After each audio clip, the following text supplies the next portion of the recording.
Trump fires chairman of the Joint Chiefs of Staff. On Friday, President Donald Trump made the controversial decision to fire Air Force General C.Q. Brown as chairman of the Joint Chiefs of Staff, marking a significant and bold move within the context of his ongoing campaign to remove military leaders who, according to him, support diversity and equity in the ranks. The dismissal of General Brown, who made history as the second black general to ever serve as chairman of the Joint Chiefs of Staff, is expected to send shockwaves through the Pentagon, where his leadership had been tested by ongoing global crises, such as the war in Ukraine and various conflicts in the Middle East. General Brown's tenure as chairman was brief, lasting only 16 months, but it was filled with significant challenges that required military leadership and strategic oversight. His leadership came at a time when the U.S. military was deeply engaged in international conflicts, particularly the war in Ukraine, following Russia's invasion and the ongoing tensions in the Middle East. These global crises demanded continuous attention from top military leaders, and General Brown had been instrumental in coordinating defense strategies, providing leadership to military personnel, and engaging with allies to manage these difficult situations. Despite his dedicated service, his tenure was not without controversy. Trump's decision to remove General Brown seems to be aligned with his broader agenda to reshape the leadership of the U.S. military by removing those who embrace more progressive policies, particularly those that focus on diversity and inclusion within the military. Over the past years, the issue of diversity in the armed forces has become a flashpoint in American politics, with figures like Trump and his allies arguing against policies they see as prioritizing diversity over military readiness and effectiveness. In his statement following the firing, President Trump expressed gratitude toward General Brown for his decades of service, noting that Brown had served the country for over 40 years. Trump praised Brown as an exceptional gentleman and an outstanding leader, and wished him and his family a great future following his departure.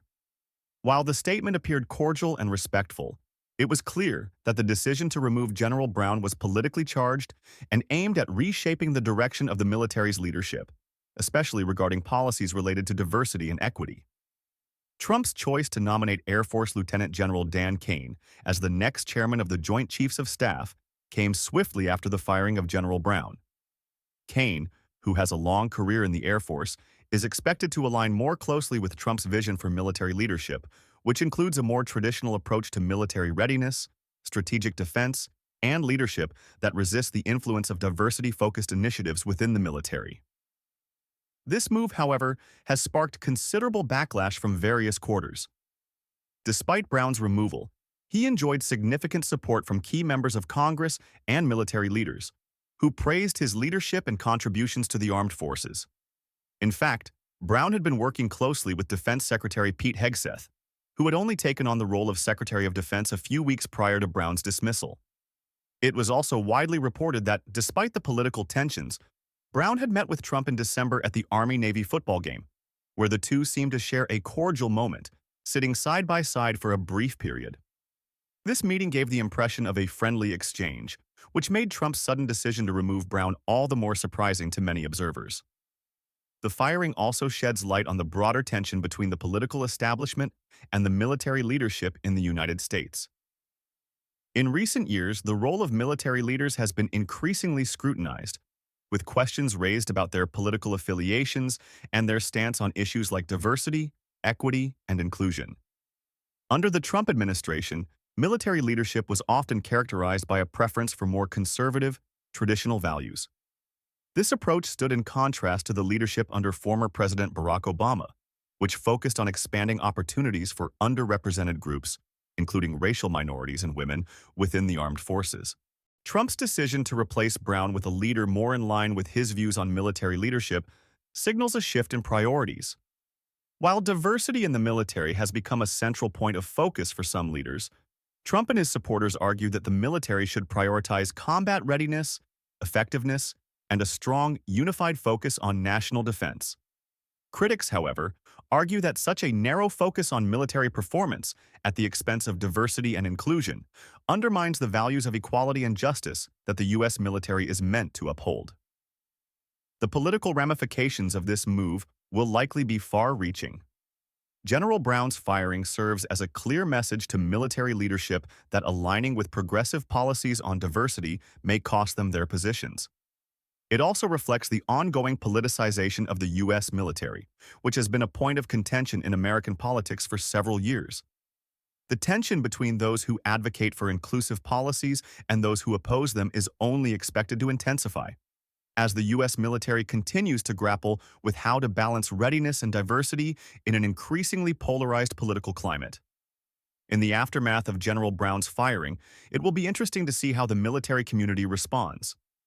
Many military personnel and veterans have expressed concern over the politicization of the armed forces, fearing that decisions made by the White House could compromise the integrity and independence of the military. At the same time, those who support Trump's decision argue that the military should be focused solely on its core mission, defending the nation, and that progressive social policies have no place in the armed forces. The broader implications of this firing are also tied to the changing nature of American politics. The increasing polarization between political ideologies has led to a situation where even military leadership, a traditionally nonpartisan institution, has become a battleground for competing political agendas. The military's role in U.S. society has always been central, but in recent years, it has become a focal point for debates about national values, identity, and the direction of the country. As President Trump moves forward with his nomination of General Dan Kane to replace Brown, it will be crucial to observe how this nomination plays out in Congress and within the military establishment.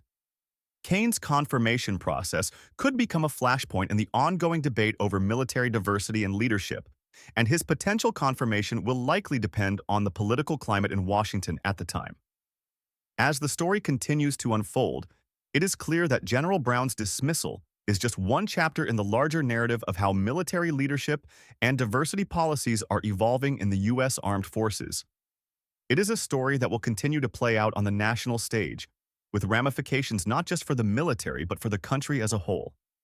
The battle over diversity in the ranks is far from over, and this moment in history will likely be remembered as a pivotal turning point in the way military leadership is viewed and shaped in the coming years.